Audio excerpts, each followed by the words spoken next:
Welcome to Bears on Tap, hosted by Kyle Juice Michalski, Quentin Q. Crisco, Sonny Verma, and the one and only Ron Luce, bringing you all the news, analysis, and opinions on the charter franchise, Chicago Bears.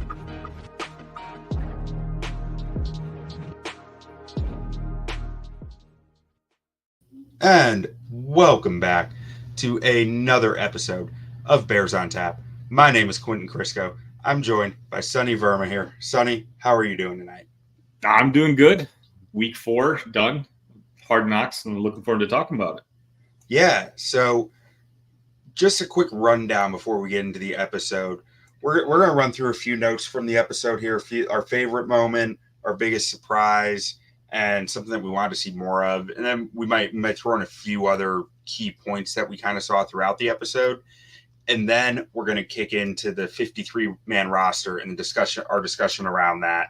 But so starting it off, Sonny, what was your favorite moment of Hard Knocks episode 4? So I actually had a lot of favorite moments. This is probably the longest list for me. This was a, dare I say, very emotional episode. When we can talk about Colbert and his story about, being hit by a car when he was younger. I had no clue about any of that. So that was emotional, that long extended hug between Ian Wheeler and his mom at the end of the episode. You kind of felt that. This was just a very touching, like to a human level, as opposed to like a football pads level type of episode. And I enjoyed it. I've got 2 kids of myself. So it's like, I kind of related to that. Yeah, no, absolutely. I get that. I think it was almost a little hard to watch in a good way, kind of like just the raw emotion of that moment and of like,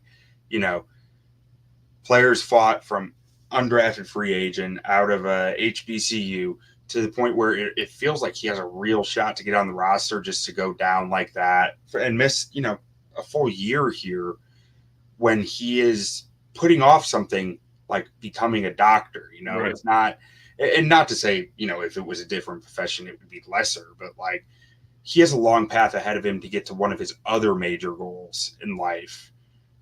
And now he has a giant hurdle in front of his goal that he put ahead of that so far in his life. It's just, the emotion that comes out of that, and you feel for the kid.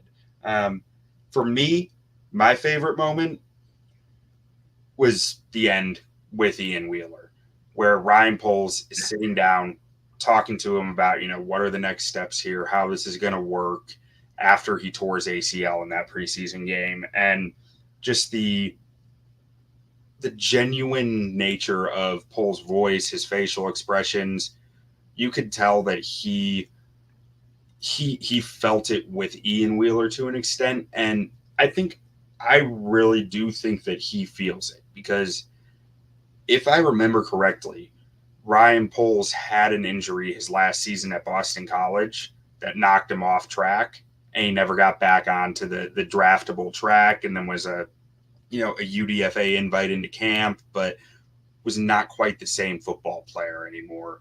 And I think I almost got the vibe from the way that he was talking, and this is pure speculation, but that maybe Ryan Poles has a few regrets about the way that he went, that all happened to him, and is feeling that same kind of feeling when he's talking to Ian Wheeler about, if you need someone to cry to, if you need to talk about anything, I'm here for you.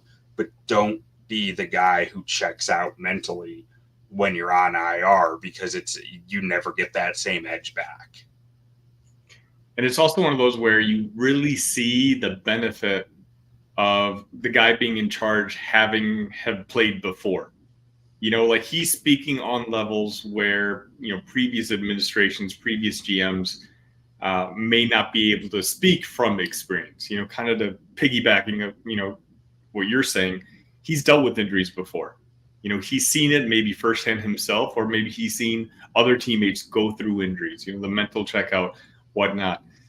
Ryan Poles continues his streak of being the MVP of this series, in my opinion. He just was super likable, especially at the end. You're exactly right. That conversation he had with the guy where, he's just like, hey, call me for anything. Even if you just need to cry about it, if you want to talk about it, my door is always open. It really showed that, he's such an easy guy to root for. And he's someone who I'm hoping, succeeds here in Chicago. And I completely agree. Just one of those very touching moments. And, Ryan Poles just continues to be one of the more favorable people here in the city of Chicago. Yeah, no, it's really showing a good light on him. Now, moving on to my biggest surprise of the episode. Bears made 2 trades this past week. Within time, I thought, to make the cutting floor on this. Like, one happened, last Friday? The Darrell Taylor trade. I would have thought we'd see a little bit more, not even a little bit more, see anything about that, I guess we're going to see some of it next week. It feels a little bit to me like they're stretching content some because they know that they're going to need to fill space next week too. But I would have liked to see it this week just to feel it a little bit more like, hit it while it's hot, right? Like it's next week. It's starting to become older news. It'll still do well in the ratings. I'm sure it'll still be all over Twitter and the clips, but I would have been interested to see it and see guys' reactions to it. What did Austin Booker feel like when that trade happened? What did, Daniel Hardy think about that, guy who was on the roster bubble? Like, those moments are kind of what you come to Hard Knocks hoping to see. And maybe that's too intrusive. Maybe it's too much, but I mean, it's something that I think is worth at least thinking about throwing in there. We kind of discussed this last week when it comes to the content of, the Chicago Bears Hard Knocks compared to ones in previous years. I just think from what it looked like, the producers here had directions, had ideas of certain storylines that they wanted to go with. And that ultimately ended up being 50 minutes. And so, as you said, I think next week's episode, now that they're not going to have really necessarily any game film to go over, not that they've had much all season long, but, it's going to be more of a transactional episode where you're going to hopefully, get to see Ryan Poles talking to other general managers, and we get to see how these trades went down and, unfortunately, some of the cuts that were made. I think the roster building episode is going to be next week, and that's probably why we didn't get to see much of it this particular episode. Yeah, and I don't know, like I get what you're saying, but they knew this episode was coming out on Cuts Day. Like, that would have been a great tie-in into Cuts Day of like giving you a sneak peek at like their opinions of some of the guys in the roster who, by the time this is going out, have been told what their opinion of them is. I don't know. It just feels like it's saving something for the sake of, like you said, for next week's content, because maybe they need some filler, they need some more space, not for what makes the episode the best and hitting the current events as they're happening. I think you hit the nail on the head. I'm just speaking out of frustration on it at that point. I mean, I think we've been doing that for the most part, most season long. It's one of those where, again, very minimal football. It's more, let's just follow the same 4 or 5 stories throughout the season and, make Tyson Bajan's dad, look like an 80s wrestler from WWF back in the day. Just continue giving him airtime as opposed to, some of the other storylines we may really be looking forward to. Well, I mean, were you not looking forward to Adrian Colbert's barefoot feel and the what do I have written down here? The arm wrestling montage competing with the barefoot safety soothing sounds. I saw someone on Twitter saying Colbert and Tyson Bajan's dad should start a podcast together. Yeah, the vibes would be outstanding. Oh man, exactly. Oh, that would be something actually. But did you have a biggest surprise of the episode, or was it along the same lines as the no trades? Yeah, I mean, again, the surprise to me is just how little they're exploring the roster. And they're just it's the quarterbacks that they're going to be talking about. It's the running back rooms. We did get to know the coaches a little bit, which was nice, especially in particular this what's his name, Chad Morton, the running backs coach. You got to see his stern, very Army general type of personality. So that was a pleasant surprise to me, because that's kind of what I was hoping for. Like, I want to get to know this team a little bit more. Mm-hmm. And so, we the same players every week, but on the coaching staff wise, and you also got to see, Chad, when Wheeler did go down with injury, and he talks about it. He's like, man, I'm just in the worst mood now. You see that as tough as these coaches are on some of their players, it's because they truly care about them. And when one of their guys gets hurt, they feel like they got hurt. Yeah. And on that point with the running backs coach, and like, man, they were coaching Ian Wheeler on his rookie song. Like, they were coaching him on how to go out there and get the room hype, seeing some Chief Keef. Like that, they like this kid. They like Ian Wheeler a lot. Like, we might be talking about this later when we talk about the roster setup, but I think this injury may have been like the best case scenario for the Bears, because they almost don't have to make a decision for a year. They can kind of treat this as a redshirt year, where he can, as Ryan Poles talked about at the end of the episode, study the playbook, get healthy, get to know the culture around here, and then we'll give you another shot next year. Next year, guys like Herbert might not be on the team, and that space for another running back might open up. And so here, they didn't have to make a tough decision on Wheeler, because I agree with you. I really think that Ryan Poles wasn't lying at the end when he said that the staff was really rooting for the kid. And just watching the series, it's hard not to. Yeah, no, absolutely. Now, moving to the final question here. What was something you wish you saw a little more of, or a little more detail on? I mean, I'm repeating myself, but I just more football. More football. That's it. I want to see what's going on in some of the decisions that they're making. This wasn't a very Caleb intensive episode, which is fine. I'm going to see plenty of him during the season, but Austin Reed had a funny line, at the end with that victory formation. I just want to get to know the players, maybe the coaching staff, some of the decisions that they're making, what they're coaching up, what they're looking for. That's it. More football. I just wanted more football. It feels like it's just lacking in a lot of areas, as far as like everything is very surface level. And obviously you can't get into the depths of any of this stuff in 5 episodes. But you can peel the curtain back a little more than they have, I feel like, and that depth is just something that feels like it's really lacking throughout the series so far in a lot of aspects.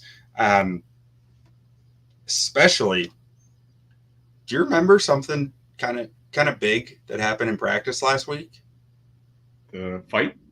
Yeah. Yeah. The 2 different times that the team broke out and was, coming to near punches, like out on the field. Yeah, we barely saw it. Yeah, right. Again, it's a neutered series. Yeah. It's one of those where of course it should have been a main storyline of this episode, but you almost feel like somebody on the Bears side was like, let's leave that bit out. It's not important. But they just gave us a little taste of it, and then we're like, okay, they saw it. They got enough of it, when that was nowhere near enough of it based on the reports of what was happening. Like it was all over Bears Twitter. Where are they hiding it from? Like, everyone knows it happened. It was one of the things I was looking forward to this episode. Yeah. Again, it's like when it happened a few days ago, I thought about it. Okay, let's see how they show this on Hard Knocks. If you're not a Bears fan, you have no idea how big of a deal that actually was. But Bears fans, once it started, I was like, oh, here we go. And then sure enough, like 5 seconds later, the story's over. They've moved on. And I'm just wondering, wait, what? Now, I will say on that note, I do have a little bit of a tinfoil hat theory around what happened there.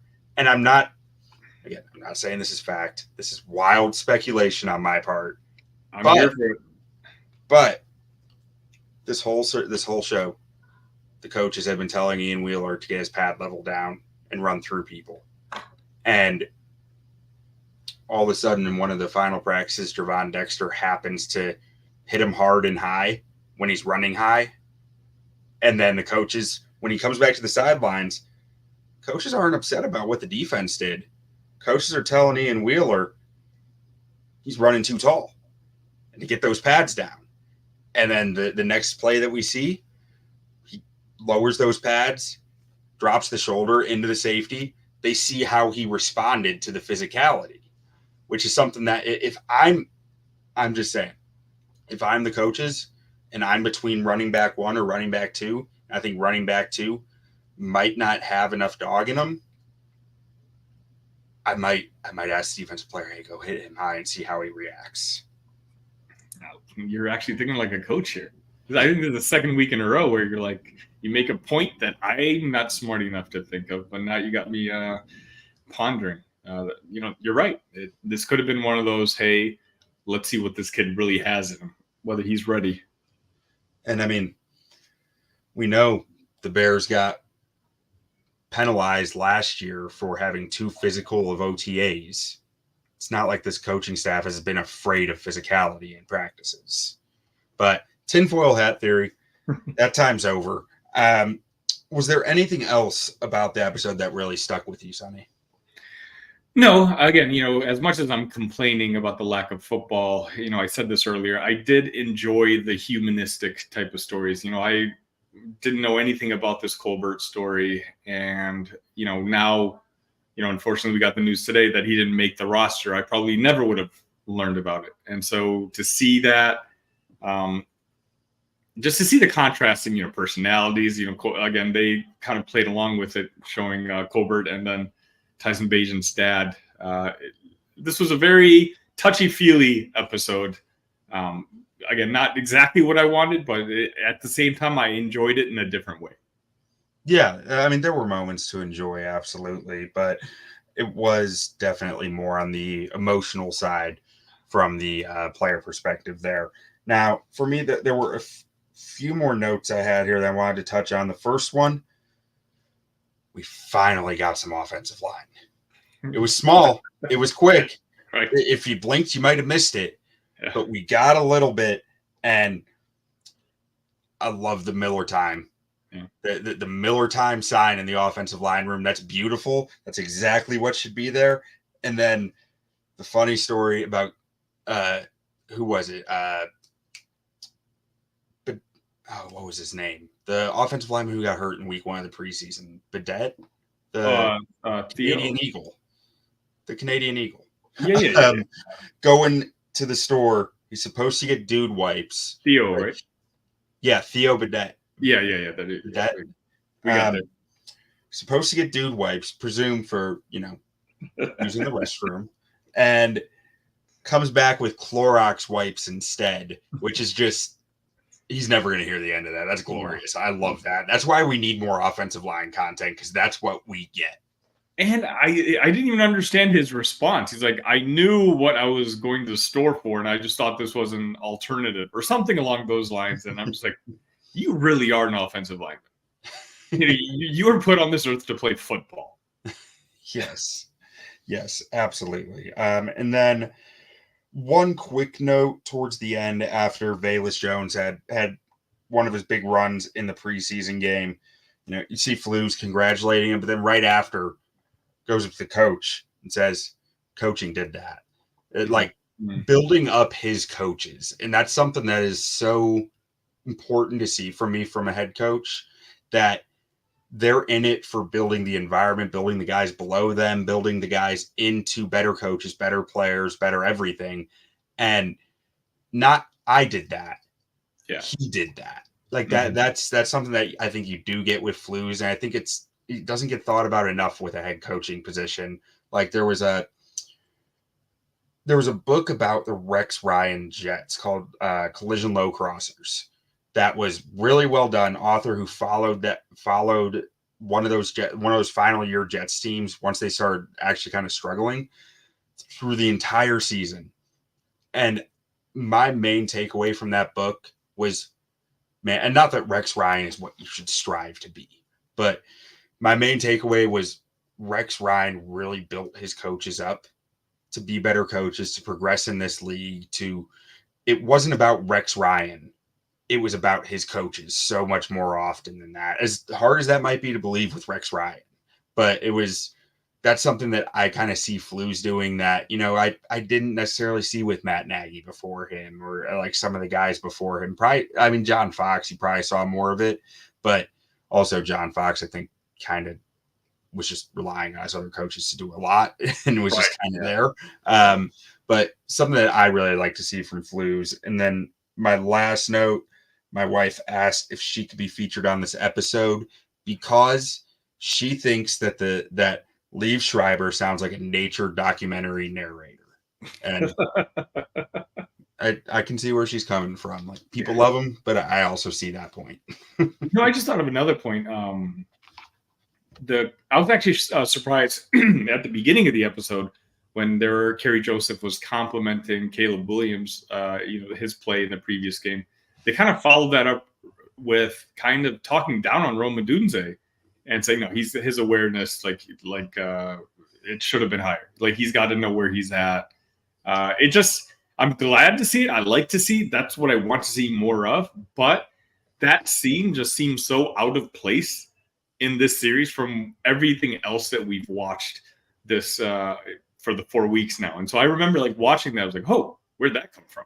Yeah, no, I did have a note about that. I didn't highlight it as a key one, but I loved that. I really liked that moment of saying Poles gave the coach the chance to give him the excuse. Yeah. And the coach didn't take it. Poles said, hey, did you see what was up with the field? Was it painted towards the end zone? Yeah. And the coach just saying, doesn't matter. He needs to know where he is on the field. Like, I like that accountability that the coach is holding him to. I think that that's important because at the end of the day, yeah, it wasn't painted, but you go watch that. He didn't look at the ground, and sure, there's peripheral vision stuff that you could argue, but like nowhere in between from when Caleb starts from when Rome starts his scramble drill route until he catches the ball does he check to see where he is. And I think that that's a fair criticism. I mean, as much as I love Rome Odunze and think he's going to be a really good player in this league, as do I. You got to learn from that stuff, and the coaches are making sure he is. Like, it's okay. You are a rookie. Like, some of these simple, silly mistakes are going to happen. Just show them to me. Yeah. I don't want to think that, everything is perfect and there's a whole, Disney aspect to this team. No, like, they're going to struggle. I want to see these struggles. Like, because if Rome Odunze turns into the player that I eventually think he's going to turn into, it's nice to see him at the, completely core level, starting off, making simple mistakes, and just the trajectory of him growing into an NFL All-Pro one day. Like, it's a whole process of growing as an NFL player. I want to be a part of that journey.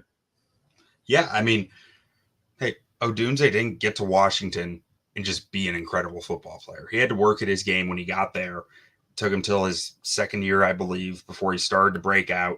And then from his second year to his third year, he improved significantly in especially the contested catch area of his game. I interviewed Roman Tomashoff a few months ago about Rome's time at Washington, and that was one of the biggest takeaways I had was how much growth there actually was from year 1 to year 2 to year 3 for him there. So those learning moments are something that I have faith, and I'm sure the Bears have faith that he can take away and use well to get better at playing football. But I like to see him, and I feel like they've been kind of hidden at points throughout this series. Yeah, again, it just seemed completely out of place. Like, it was noticeable immediately. My eyes widened, my ears perked up a little bit, but then, of course, they just kind of moved on to the next story very quickly. Yeah. So moving on, let's talk about the Bears' 53-man roster. They said it today.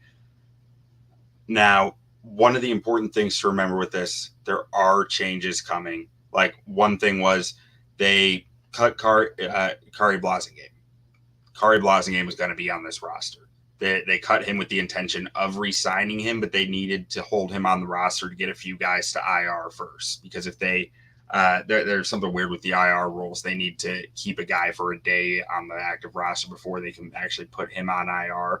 or at least the short-term IR, I believe it is. It's to prevent you from just stashing players on IR. So a guy like that, Kari Blasingame, is going to be here. He didn't make the 53, though. He'll probably be back on it tomorrow. But opening it up, Tyson Bagent, Caleb Williams at quarterback, only carrying the two. Austin Reed and Brett Ripien are gone. Is that really a surprise to you at all, Sonny, or is that kind of what you expected? I mean, I think Brett played well enough where he might be able to latch on somewhere else. Austin Reed, obviously, one of the stars of Hard Knocks. I think he'll probably, come back, be on that practice squad.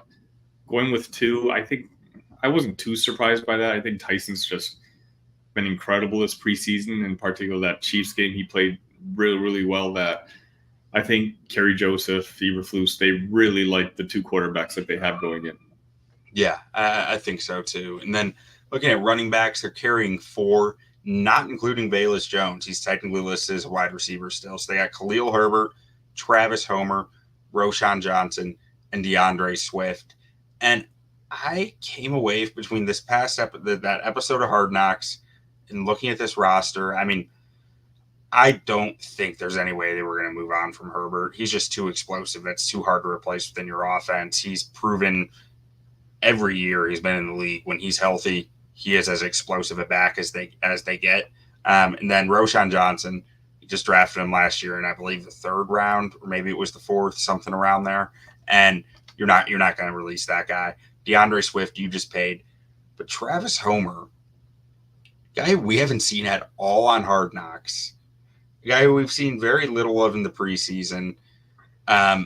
He has some history with Shane Waldron, the Bears offense coordinator, but outside of that, he didn't do a whole lot his first year here in Chicago, and I wasn't sure his place on this roster. I'm sitting here thinking Ian Wheeler was about to take his roster spot.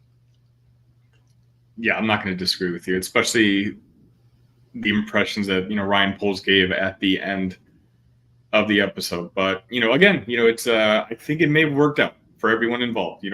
Ian gets a redshirt year. He gets to build himself back up. But I think you're right. I was shocked by that as well, but it's just one less decision that Poles and the staff really had to make. Yeah. And then at wide receiver, Keenan Allen, DJ Moore, Rome Odunze, Tyler Scott, Velus Jones, and DeAndre Carter was kind of the surprise. I mean, I guess Dante Pettis went to long-term IR. He's supposed to be out for the year. So that I was kind of expecting Dante Pettis to make the roster as the punt return guy. Looks like it's DeAndre Carter. And one of the things about Ian Wheeler and Pettis both going down, those were 2 of your potential punt returners, as I'm thinking through this. Because I felt like DeAndre Carter was a bit of a surprise. But as I'm saying that out loud now, makes a lot more sense because someone needs to catch punts. Yeah, that's still one of the potential spots that Poles might be looking to fill at some point. See if there's any special teams guys out there. But for now, yeah, you're right. Carter could be that guy, that placeholder. I know one punt returner who Kansas City just cut. Darius Toney time. Let's go. Yeah, I just saw that. Yeah. Or Dwayne Eskridge is another name who's out there who's a punt returner in the league. But truly, I think I'd rather have DeAndre Carter than either of those guys, if I'm being frank. I mean, Eskridge hasn't done much in this league, and Toney has. I mean, he felt like dang near tried to sabotage the Chiefs out of a Super Bowl last year. So, and he's going to cost more money. I know we have ample salary cap, but I think Poles is saving that salary cap to make a run at a dude, like a real legit type of, of course, the rumors the last couple of days have been going after like Parsons or someone like that. And, that might be a little too wishful thinking, but still, these guys want an impact guy. And I don't think they're going to want to eat up any of that cap space with a guy like Toney. Yeah. And for full disclosure, I think the Parsons rumors are baseless. I don't think there's anything there. Like, I just don't understand why Dallas would move him. I mean, it was fan generated. It was. I think it was a guy on Twitter who said, "Hey, using his own calculator, saying, hey, they just signed CeeDee Lamb, so that must mean that they can't sign Micah Parsons." Yeah, I mean, if if there's anything we know about Jerry Jones, is that he will ride out a situation as long as he can until he has to make a decision. And that's the way it was with CD. It's the way it's feeling with Dak. It's probably where it's going to get to with Parsons as well. So I don't think there's anything there. But back to the Bears roster. Tight end, you got Cole Kmet, Gerald Everett, Mercedes Lewis. I thought Brendan Bates had a chance to make this roster as a backup Y tight end. It's like Mercedes Lewis can play Y, but he's out there to block. It's not a true Y. And Everett, he's really your move tight end. He's almost more of a receiver at times. So they must feel pretty comfortable about their ability to get Brendan Bates to the practice squad. It's the only thing that I'm thinking with this, and that makes sense because tight end is such an intricate position by playbook that it's a lot of teams probably aren't trying to grab a guy off waivers who's a tight end because he has so much to learn within that offense. There are so many checks, so many things to think about, whether you're blocking, running a route, what different routes you have to think about here, what different type of block concepts you have to think about with different runs, different checks to different runs. And as I'm saying that, it makes sense that they would just let Bates get to the practice squad because I don't think anyone's coming for him as well as he has played. Exactly. The other guys, you can't necessarily hide. And this may have been one of those where he might have been one of the last guys to not make the 53. But as you said, he's a guy that they probably think that can still continue to keep in-house and continue to develop and see, what kind of potential he's got moving forward. Yeah. Now, on the interior offensive line, you got Ryan Bates, Nate Davis, Tevin Jenkins, Matt Pryor, Coleman Shelton, and the one and only Bill Murray, as well as Doug Kramer Jr. making the 53. Ryan Bates is going to be going to the short-term IR here pretty quickly. Probably tomorrow he'll be transferred over to there, which will open up a roster spot. But Bill Murray, kind of a camp favorite throughout a lot of this. Not shocked to see he made the roster. Feels like he earned it. I am a little skeptical of whether he will hold that spot. Like if they want to go after a guy who's out there, whether it be a defensive tackle, whether it be an interior offensive lineman, a guy like Ricky Stromberg just got released from Washington. Bears, they had a top 30 visit with him last year. He was a third-round pick. He's a diehard Bears fan. Something like that. Maybe you could see a Bill Murray go down, but ultimately, I'm thinking that's Ryan Bates goes short-term IR. That opens up that spot. And I'm not sure Doug Kramer is on this roster to last if they can add another guy who can snap the football and get into a block. Yeah, as a resident Illini guy in here, I was kind of surprised to see, his name make the roster. I'm happy for him, but I'd kind of be surprised if he's there, once the game against Tennessee kicks off. But I think both line positions is going to be one of the positions where Ryan Poles is going to aggressively see who else is cut. Yeah. What other guys are out there that they can probably possibly bring in and really improve those units. Yeah. I mean, they've got 10 offensive linemen right now. Usually you keep 8 or 9. So there's going to be some change at this because once you throw in the offensive tackles, you only got 3, Karan Amagaji, Braxton Jones, and Darnell Wright. But Matt Pryor can play offensive tackle as well. So you have some flexibility there. I think their offensive tackle room is pretty set between those 4 guys once you throw Matt Pryor in the conversation there. But the interior, there's still some stuff to figure out between Ryan Bates being on that short-term IR and whether Doug Kramer's sticking around, whether Bill Murray's sticking around like that. If they replace both like Ryan Bates and Doug Kramer with interior offensive linemen, I am skeptical that Bill Murray is around just because I don't know that they're going to go in the season with 10 guys. And you said it perfectly. When we started this segment, just because they've narrowed the roster to 53 guys does not mean that these are the 53 guys. Yeah. There's still some time before that first game to make some moves. Yeah. And then moving to the defense, at defensive end, they kept 6. So that is Montez Sweat, Darrell Taylor, DeMarcus Walker, Austin Booker, Dominique Robinson, and Daniel Hardy, a camp favorite, Daniel Hardy, who ended up making the roster. And I actually think has a pretty good shot at sticking around. DeMarcus Walker and Dominique Robinson, both guys who have enough mass that they can play a little 3 technique on passing down, so they're a bit more flexible in position on the D-line. But you have, 4 true defensive ends here in Austin Booker, Daniel Hardy, Montez Sweat, and Darrell Taylor. Any surprises here for you, Sonny? No, not really. I'm taking a look at it now. Yeah, I think it's pretty chalk. Yeah. Honestly. I mean, Daniel Hardy was kind of the surprise at camp, but with the preseason he's had, with the camp he had, I felt like he was going to make this roster, and here he is on the roster. Yeah, that's what I was going to say. If you've been following the storylines of training camps, the preseason, his name always was attached to something positive. So, to see it rewarded in this regard, I can't say I'm too surprised by seeing that. And they're all healthy at the defensive end spot, too. All these guys should be here week 1, barring a new injury that occurs in the next week and a half. Defensive tackle. So they've got Andrew Billings, Javon Dexter, Zach Pickens, and the newly acquired Chris Williams. Zach Pickens is going to that short-term IR. He's out with an injury right now. So they've only got 3 on the roster as it's going to stand as of tomorrow. Little concerning there. I'm thinking they're going to be looking at the waiver wire hard on that to try to get someone who can just, maybe that's a Siaki Ika, who can just play some nose tackle and eat up some run snaps. Maybe there's another guy out there who I'm not thinking of right now. But if Andrew Billings goes down in a game right now, the Bears might not be able to stop the run because they rely a lot on his presence out there, especially on rushing downs, to make a difference. This is clear priority number 1 for Ryan.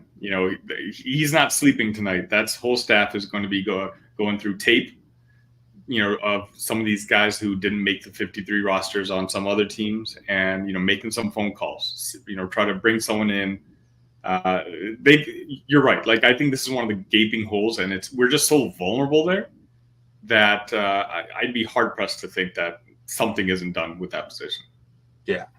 And then linebackers, no real surprises here unless you want to mention anything. We got Tremaine Edmonds, TJ Edwards, Amen Agbongbemiga, Jack Sanborn, and Noah Sewell.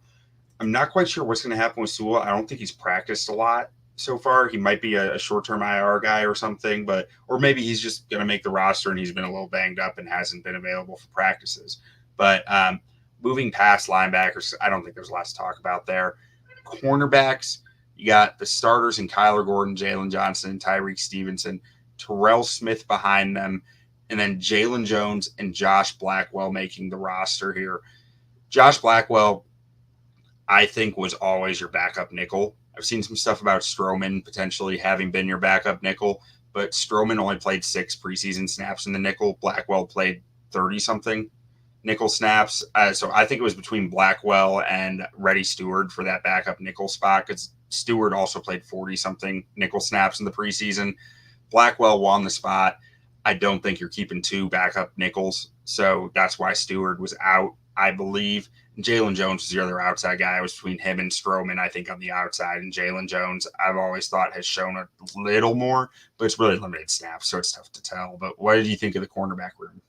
Yeah, like you said, it was let's throw a couple of options out there and let's see who shows us the best. Let someone win the job. Let someone win that roster spot. And I think that's exactly what happened. And then at the safety spot, you got Brisker, Byard, Elijah Hicks, who is going to be here as long as he can keep playing special teams well. And then Jonathan Owens as the primary backup for both safety spots. No real surprises here. I did think there were some talented players they had in the safety room between like Quindell Johnson and I can't think of the other guy's name. I was waxing poetic about him about a week ago as a guy who Tarvarius Moore is a former 3rd-round pick who tore his Achilles and was coming back from it. But like the guy he picked off Patrick Mahomes in the Super Bowl.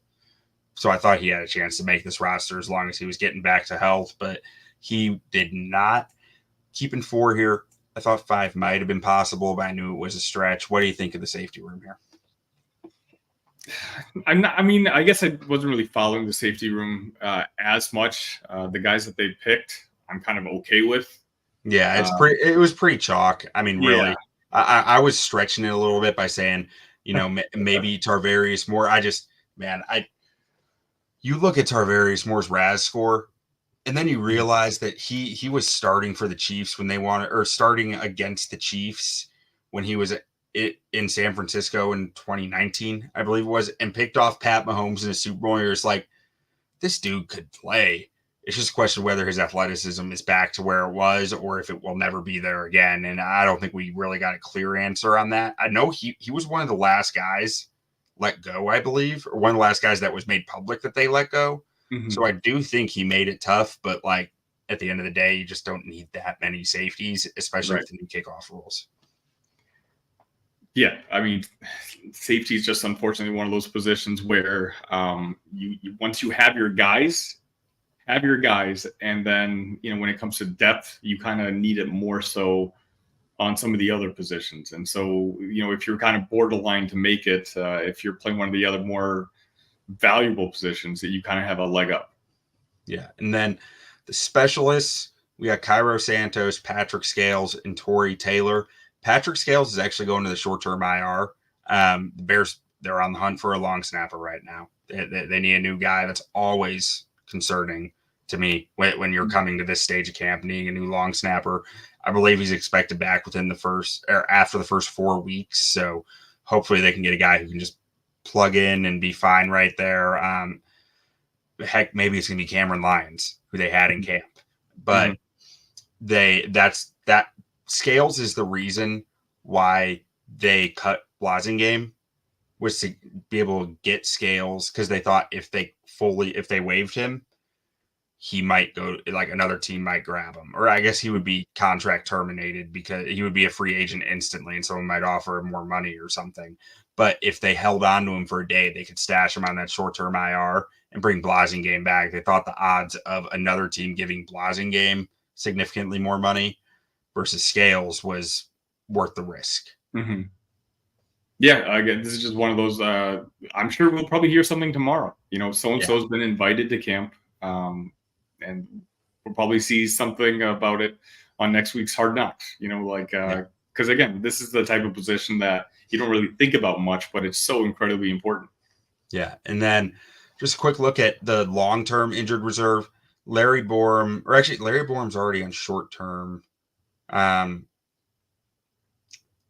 I think you have X amount of spots that you can use short-term, and I think you have up to 8 spots, and if you use them all right away, there's something with the numbers that you can do. So that's the reason why the delay on some and not others. So Larry Borum's in the short-term IR, Jacob Martin, defensive end on the short-term IR, Dante Pettis on the season-ending IR, Simba Webster on the season-ending IR. I missed that one. So they lost literally all their punt returns except for DeAndre Carter in a matter of a week. Okay. And then Ian Wheeler on the season-ending IR.